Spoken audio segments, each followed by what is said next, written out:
Bom, começando comendo pelas beiradas, indo pro mais tradicional, depois abrindo ali pra loucura andresiana.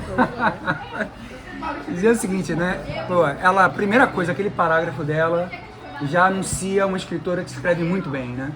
Ela escreve bem, a sentença do parágrafo começa com uma metáfora, né? A ideia da falta de espaço, de não ancorar, da alga que não vem, que se encontra, né? Se incrusta ali na terra firme, etc.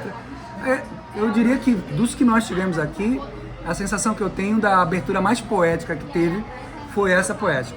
Outra característica desse livro é que ele me parece ser o mais curto que nós usamos até agora, mas talvez seja o que mais tenha cortes diferenciados. É o primeiro livro de ficção científica que a gente aborda, né?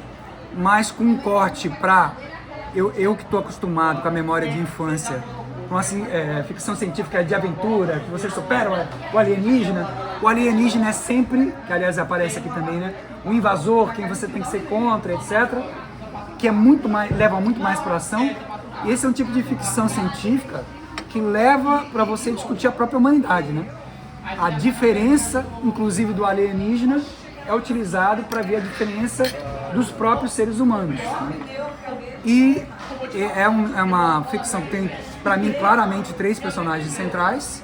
O George Orwell, que não me faz deixar de pensar que é uma mensagem ao George Orwell, que é o nosso primeiro livro de leitura aqui, de 1984.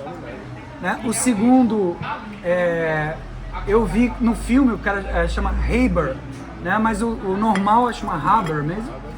Agora, só que Haber em espanhol é haber, né? Que é de haver, né?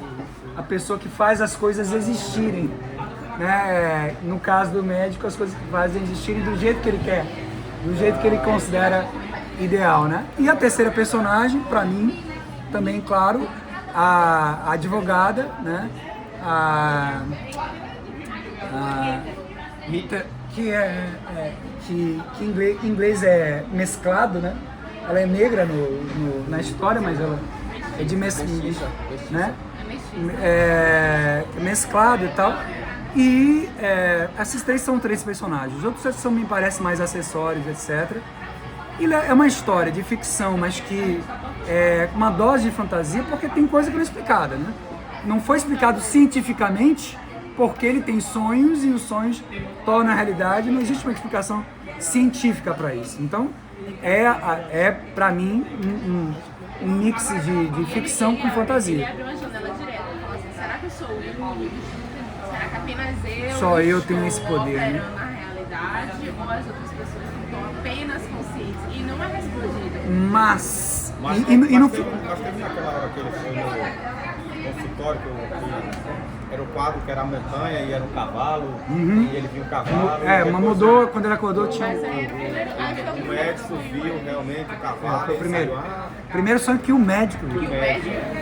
Aí ele, não, eu tô sozinho, tenho certeza que o médico... Não, mas no final do filme, É porque eu não cheguei do livro ele volta a ter essa questão, né, se eu sou único, mas aí nos faz a pergunta sobre totalitarismo, ou seja, essa ideia de querer fazer o bem, porque, digamos assim, existe uma imposição hitlerista de ter uma coisa que tinha eugenia também, etc. Mesma coisa que eu tinha no Admirável Mundo Novo, que a gente discutiu, que essa coisa de você fazer uma seleção das pessoas e tal, mas tem muito totalitarismo e fascismo que é feito em nome de um bem, né? Claro, é sempre De uma visão... Não, porque às vezes eu produzo um discurso do bem, mas o sujeito sabe... Eu não acredito que Hitler estava fazendo aquilo porque era um bem para a humanidade. Era um bem para os supostos arianos, né? Mas na cabeça dele é a humanidade. Mas assim, mesmo quando você genuinamente quer o bem, né? Que você tem, quando você impõe essa visão de bem, os resultados que tem de ter sociedades onde todo mundo tem cor cinza, né? Ou o mundo não tem chuva, né? Algumas parecem até ser metáforas infantis, né? Mas levam uma série de discussões, né? E esse IC da literatura e da ficção, ele leva a também uma discussão sobre estados totalitários, sobre a diferença de raças, a diferença que nós, seres humanos, temos entre nós, né? E, portanto, é uma ficção que leva a uma metáfora que eu diria caminha frequentemente com uma metáfora sobre a diferença, né? E se essa diferença não existisse, e se essa visão se impusesse, né? Como nós viveríamos isso? E aí, interessante, né? Para quem vê muito A Jornada nas Estrelas, Capitão Kirk, não sei o quê, ela escreveu né? o roteiro de Um monte dessas coisas, você vê essa discussão da diferença entrando muito fortemente aí, né? Eu acho que quem quiser patrocinar uma discussão de racismo pode patrocinar em cima disso, de totalitarismo pode patrocinar em cima disso, em diferença de visões pode patrocinar em cima disso, né? E aí, portanto, essas pouquíssimas páginas aqui acabam rendendo aí vários cortes da dimensão humana que achei uma estratégia interessante de abordar. Poderia ter outros e foi uma estratégia interessante para abordar isso. É um livro bem a cara dos